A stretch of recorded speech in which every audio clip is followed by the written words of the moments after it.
U.S. and Iranian officials both say they are close to reaching a deal to reopen the Strait of Hormuz. Details on the deal are still unclear. The Trump administration ruled out any deal that cements Iran's grip over the strait, including Tehran charging fees.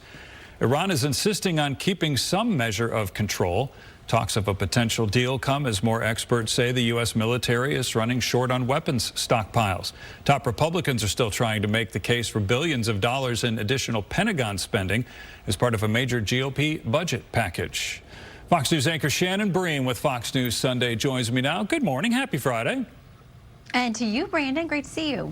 All right, good to see you as well. So I want to start with the jobs report. It was just released, boy, not just down, but way down. So how will the Trump administration respond to this?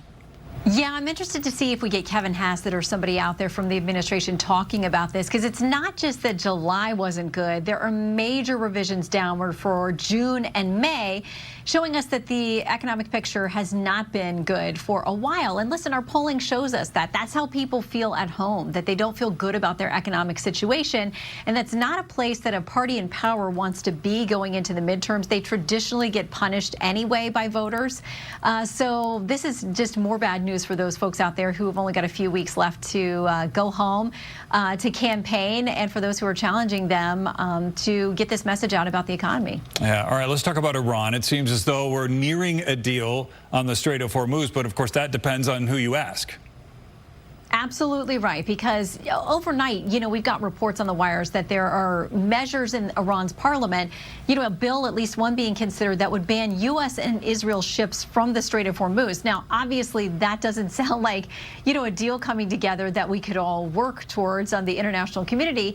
But you're right. We've heard that Oman and Iran are the two principal players in this, having this conversation, that there may be some control by Iran of the strait, but no tolls. But really, if you're talking about any kind of control, so Iran can turn this very critical spigot off and on to international traffic, especially when it comes to energy production, I cannot imagine the president is going to sign off on something like that.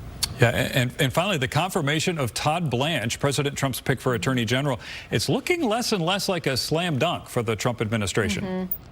Yeah, and with the announcement overnight that Senator Lisa Murkowski is going to be a no, that really, all the attention now is on Senator Bill Cassidy, Republican out of Louisiana, and he's not coming back because the president supported his primary opponent, who beat him in the primary, and that essentially makes Cassidy a free agent now, who feels no obligation to do the president's bidding on this vote. So we're all just watching and waiting to see what he decides, because he's the really critical voice about whether this thing gets across the finish line or not.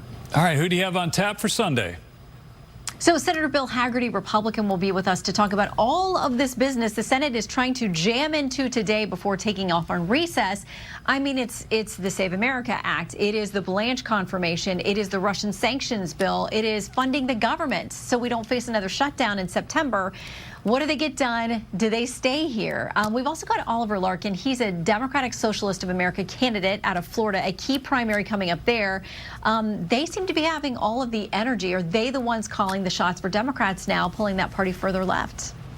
All right, looking forward to it. See you then. Shannon, have a good weekend. You too. All right, Fox News Sunday with Shannon Bream airs right here on Fox 4 Sunday morning at 8 a.m.